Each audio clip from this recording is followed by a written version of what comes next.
अगर हम last year का डेटा उठाकर देखें तो लार्ज कैप म्यूचुअल फंड्स ने ऑन एन एवरेज 16% के रिटर्न्स दिए हैं, मिड कैप ने 30% और स्मॉल कैप म्यूचुअल फंड्स ने 34%।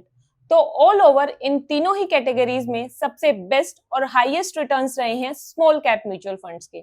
तो आज के इस वीडियो में हम बात करेंगे best small cap mutual fund के बारे में।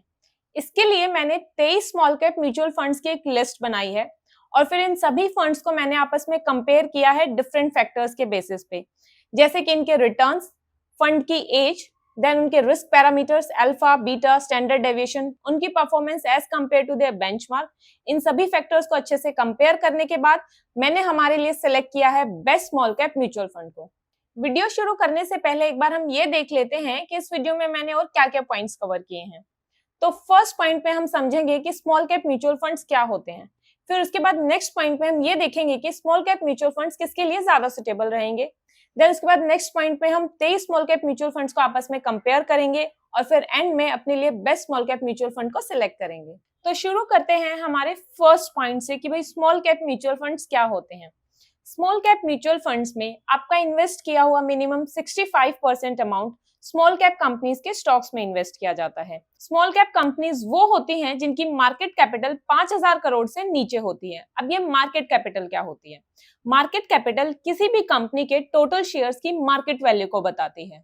जैसे अगर अभी किसी कंपनी के टोटल नंबर ऑफ शेयर्स जो मार्केट में ट्रेड हो रहे हैं वो है 10 लाख, पर शेयर का जो भी करंट मार्केट प्राइस चल रहा है वो है 100 रुपए। तो इस कंपनी की मार्केट कैपिटल निकालने के लिए हम क्या करेंगे, नंबर ऑफ शेयर्स को मल्टीप्लाई करेंगे पर शेयर प्राइस से। तो इस एग्जांपल में हमारी मार्केट कैपिटल निकल कर आएगी 10 करोड़। तो जिन भी कंपनीज की मार्केट कैपिटल 5,000 करोड़ से नीचे होती है वो सब कंपनी स्मॉल कैप कैटेगरी में इंक्लूड की जाती हैं। सेबी के अकॉर्डिंग स्टॉक एक्सचेंज पर लिस्टेड 250 के बाद वाली सभी कंपनीज स्मॉल कैप की कैटेगरी में आती हैं। ये वो कंपनीज हैं जो अभी अपने इनिशियल ईयर्स में हैं और आगे चलकर फ्यूचर में अच्छा खासा ग्रो करेंगे और अच्छा रिटर्न प्रोवाइड करेंगी। लार्ज कैप और मिड कैप कंपनीज के कंपैरिजन में इन कंपनीज में रिटर्न भी ज्यादा होता है और रिस्क भी ज्यादा होता है। अब चलते हैं हमारी वीडियो के सेकंड पॉइंट पर, who should invest in small cap funds. पहला, अगर आप अपने इन्वेस्टमेंट पर एक्सेप्शनल रिटर्न्स चाहते हो तो स्मॉल कैप फंड्स आपको वो रिटर्न्स दे सकते हैं। लेकिन जैसा कि मैंने आपको वीडियो के स्टार्टिंग में ही बताया कि स्मॉल कैप कंपनीज वो हैं जो अभी अपने इनिशियल ईयर्स में ही हैं, तो इन कंपनीज में रिस्क थोड़ा ज्यादा है। तो अगर आप एक एक्सेप्शनल रिटर्न के बदले थोड़ा बहुत रिस्क लेने के लिए भी रेडी हो तो स्मॉल कैप म्यूचुअल फंड्स आपके लिए बेस्ट चॉइस है। दूसरा, अगर आपका इन्वेस्टमेंट गोल लॉन्ग टर्म है तो स्मॉल कैप फंड्स आपके लिए सही हैं। देखो, स्मॉल कैप फंड्स में ना शॉर्ट टर्म में सडन अप्स और डाउन्स देखने को मिल सकते हैं। तो अगर आप लॉन्ग टर्म के लिए इन्वेस्टमेंट करना चाहते हो, थोड़ा बहुत रिस्क लेने के लिए रेडी हो और एक्सेप्शनल रिटर्न्स चाहते हो तो you can go with small cap funds. अब आते हैं हमारी वीडियो के मेन पॉइंट पर, जिसमें हम 23 स्मॉल कैप फंड्स को आपस में कंपेयर करेंगे। जो भी वीक फंड्स होंगे उनको हम रेड मार्क करते जाएंगे और अपने लिस्ट से डिलीट करते जाएंगे और फिर एंड में हमारे पास बचेगा बेस्ट स्मॉल कैप फंड। तो अपने इस लिस्ट से सबसे पहले मैं उन फंड्स को एलिमिनेट करूंगी जो रिसेंटली 2-3 साल पहले ही लॉन्च हुए हैं, क्योंकि हमारे पास 1 ईयर रिटर्न के अलावा इनका बाकी सब डेटा अवेलेबल नहीं है। तो इन फंड्स का हम एक डिटेल्ड और कॉम्प्रिहेंसिव एनालिसिस नहीं कर सकते। Also it is too early कि हम अपना पैसा इन नए फंड्स में इन्वेस्ट करें और रिस्क लें, क्योंकि हमारे पास ऑलरेडी पुराने फंड्स अवेलेबल हैं जो पिछले कुछ सालों से बहुत अच्छा परफॉर्म कर रहे हैं। तो ऑब्वियसली हम इन पुराने फंड्स को प्रेफरेंस देंगे। और कुछ फंड्स इस लिस्ट में ऐसे भी हैं जिनका 5 ईयर रिटर्न मेरे पास अवेलेबल नहीं है, तो इन फंड्स को भी मैं इस लिस्ट से एलिमिनेट करती हूँ। तो टोटल ऐसे 6 फंड है हमारे इस लिस्ट में। इन 6 फंड्स को अब मैं रेड मार्क करती हूँ और अपने इस लिस्ट से एलिमिनेट करती हूँ। तो अब हमारे पास बच गए टोटल 17 फंड्स। अब नेक्स्ट मैं अपनी इस लिस्ट से उन फंड्स को एलिमिनेट करूंगी जो कंटिन्यूअसली पिछले 3 साल से और 5 साल से अपने बेंचमार्क निफ्टी स्मॉल कैप 250 के रिटर्न्स को भी बीट नहीं कर पाए हैं। निफ्टी स्मॉल कैप 250 के लास्ट 3 इयर्स के रिटर्न रहे हैं 30.6% और 5 ईयर के रिटर्न रहे हैं 26.3%। तो ऐसे टोटल 8 फंड है हमारे इस लिस्ट में जो इस बेंचमार्क रिटर्न को बीट नहीं कर पाए हैं। तो इन 8 फंड्स को अब मैं रेड मार्क करती हूँ और अपने इस लिस्ट से डिलीट करती हूँ। और अब हमारे पास बच गए हैं टोटल 9 फंड्स। अब इन 9 फंड्स को मैं आपस में कंपेयर करूंगी इनके एक्सपेंस रेशियो, 1 ईयर, 3 ईयर और 5 ईयर रिटर्न्स, अल्फा, बीटा और स्टैंडर्ड डेविएशन के बेसिस पर। जो सबसे बेस्ट परफॉर्मिंग फंड होगा उसको हम ग्रीन मार्क करते हुए चलेंगे और फिर देखेंगे कि एंड में सबसे ज्यादा ग्रीन मार्क किस फंड पर आए हैं। तो सबसे पहले देखते हैं एक्सपेंस रेशियो के बेसिस पर। देखो, हम जो भी पैसा किसी म्यूचुअल फंड कंपनी में इन्वेस्ट करते हैं, तो बदले में वो कंपनी हमारे बिहाफ पर वो पैसा हमारा मैनेज करती है और उसे अच्छी जगह इन्वेस्ट करती है ताकि एक अच्छा रिटर्न हमें प्रोवाइड कर सके। अब ऑब्वियसली ये सब सर्विसेज वो कंपनी फ्री में तो प्रोवाइड नहीं करेगी, वो हमसे एक फीस चार्ज करेगी। तो जो ये फीस होती है ये एक्सपेंस रेशियो के अंडर आती है। So the rule for expense ratio is lower the expense ratio better the fund is.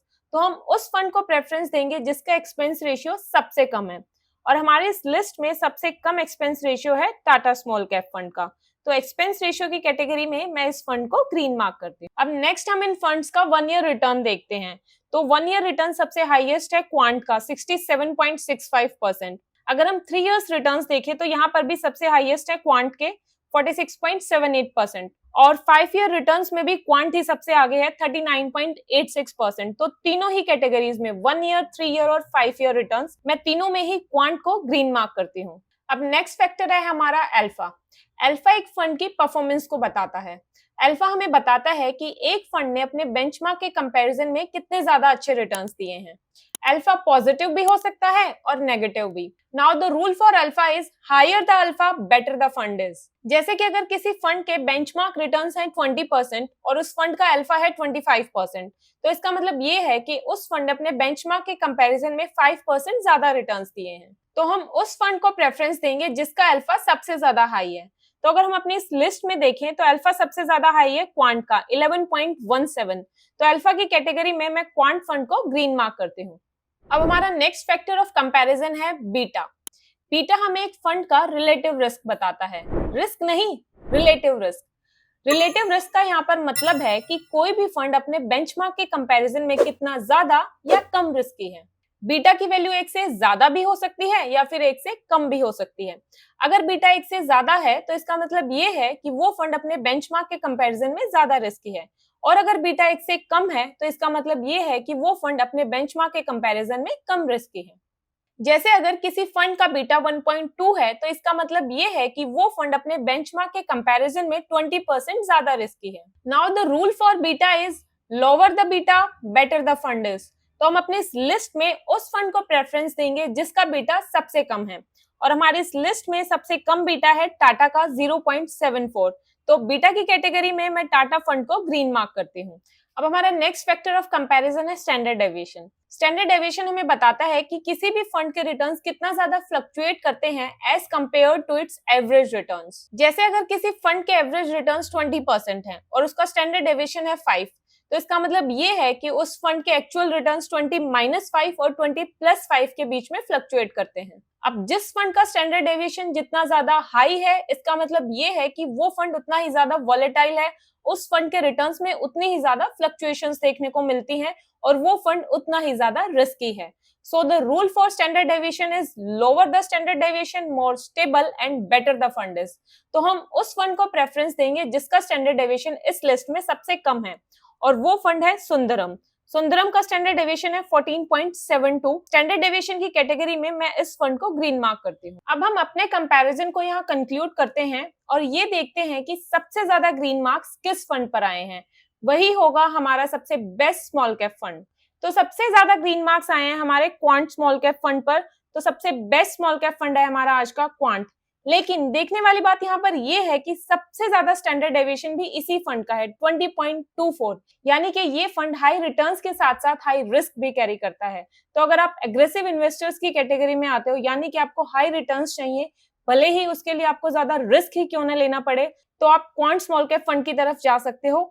लेकिन अगर आप मॉडरेट इन्वेस्टर की कैटेगरी में आते हो, यानी कि आप बहुत ज्यादा रिस्क नहीं लेना चाहते लेकिन हाँ रिटर्न्स अच्छे चाहते हो, तो I would suggest you can go with Nippon India small cap fund, क्योंकि क्वांट के बाद सेकंड हाईएस्ट रिटर्न इसी फंड के हैं। इवन अल्फा भी सेकंड हाईएस्ट क्वांट के बाद निप्पॉन का ही है। So at the end I would suggest aggressive investors can go with Quant small cap fund and moderate investors can go with Nippon India small cap fund. तो ये थी मेरी आज की वीडियो जिसमें मैंने बेस्ट स्मॉल कैप फंड के बारे में बात की।